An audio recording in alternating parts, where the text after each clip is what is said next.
నమస్తే, welcome to hit TV. ఈ రోజు మనతో పాటు ఉన్నారు ప్రముఖ ఆధ్యాత్మికవేత్త, ఆస్ట్రాలజర్, అలాగే లైఫ్ కోచ్ రఘుప్రియ గారు మనతో ఉన్నారు.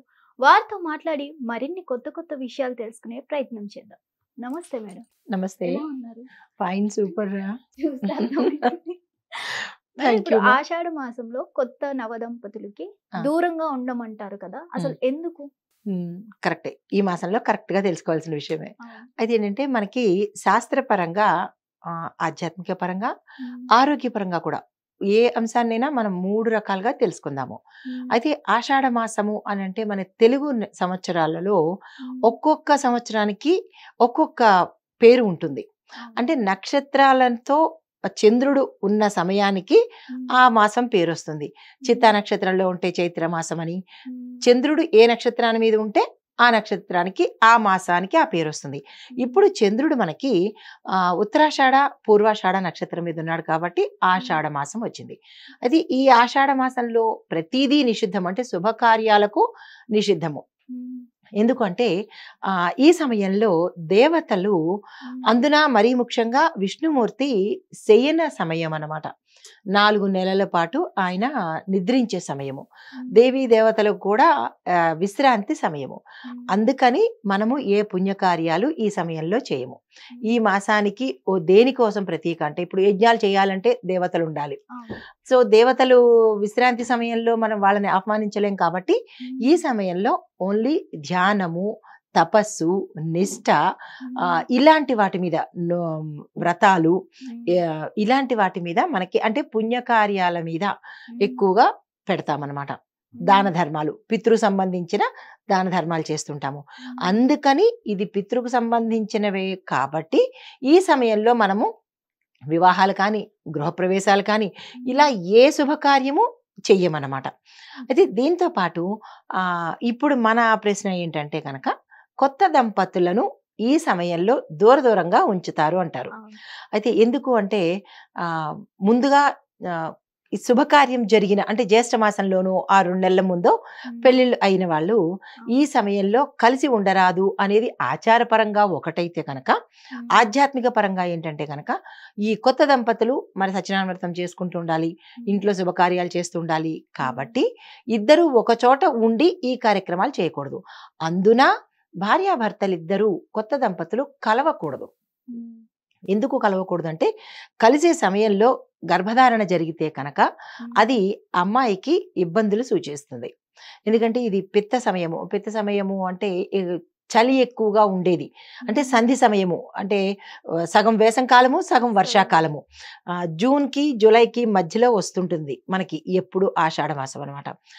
ఈ సమయంలో అమ్మాయి కనుక గర్భధారణ చేస్తే ఆ పుట్టబోయే పిల్లలకి ఇబ్బందులు కలుగుతాయని, ఆమె ప్రసవించే సమయానికి కరెక్ట్గా మనకి వేసంకాలము ఆ సమయంలో పడుతూ ఉంటుంది అనమాట. అందుకని ఇబ్బంది సూచనగా ఉంటుందని మనకి ఆచారపరంగా దూరంగా ఉంచాలంటారు. అయితే దీనికి సాంప్రదాయపరంగా ఏంటంటే కనుక, పూర్వము గ్రామాలలో అత్త అల్లుడు కానీ, అత్త కోడలు కానీ ఒక గడప దాటకూడదు అని అనేవారు. అంటే దాన్ని బట్టి ఇద్దరు విడివిడిగా ఉండాలని అర్థం అనమాట.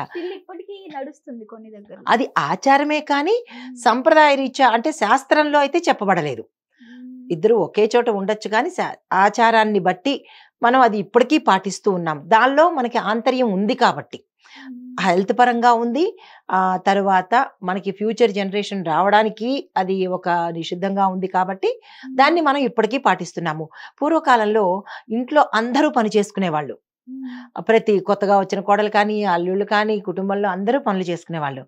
అయితే కొత్తగా వచ్చిన ఈ పిల్లకు పనులు అప్పచెప్పడం, వస్తూనే చేటా చీపురు ఇవ్వడము, లేదంటే వంటిల్లు అప్పచెప్పడము ఆ పిల్లకి అంతగా బాగుండదు. కాబట్టి ఏం చేసేవారంటే దూరంగా ఆ అమ్మాయిని పెట్టేవారు. మీ ఇంట్లో కొన్నాళ్ళు ఉండమ్మా, 1 మంతే కదా అయ్యింది పెళ్ళయి, కొంచెం తల్లి నుంచి వెంటనే విడిపడకుండా కొంత ఆ పిల్ల దగ్గర తల్లి దగ్గర ఉంటుంది పిల్ల అనేది ఒక ఇదైతే, కొత్తగా పెళ్ళైనప్పుడు భర్త దగ్గర, తల్లిదండ్రుల దగ్గర, అంటే భర్త తల్లిదండ్రులు, అత్తమామల దగ్గర, ఆడపడుచుల దగ్గర ఎలా ఉండాలి అని మసలడం కోసము, వాళ్ళని ఎలాగా మలుచుకోవాలి అని చెప్పడానికి తల్లికి, అంటే అమ్మాయి యొక్క తల్లికి సమయం ఉంటుంది కాబట్టి పెళ్లి సమయంలోనే చూస్తారు కదా, అమ్మో వీళ్ళు ఎలా ఉంటారు, రూడ్గా ఉంటారా, స్మూత్గా ఉంటారా, నా కూతుర్ని వీళ్ళు ఆదరించగలుగుతారా, ఆదరించలేరా, ఈ పిల్ల వాళ్ళలో కలుస్తుందా లేదా అనేవన్నీ సంశయాలు ఉంటాయి పెళ్లి చేసి పంపించేసిన వెంటనే.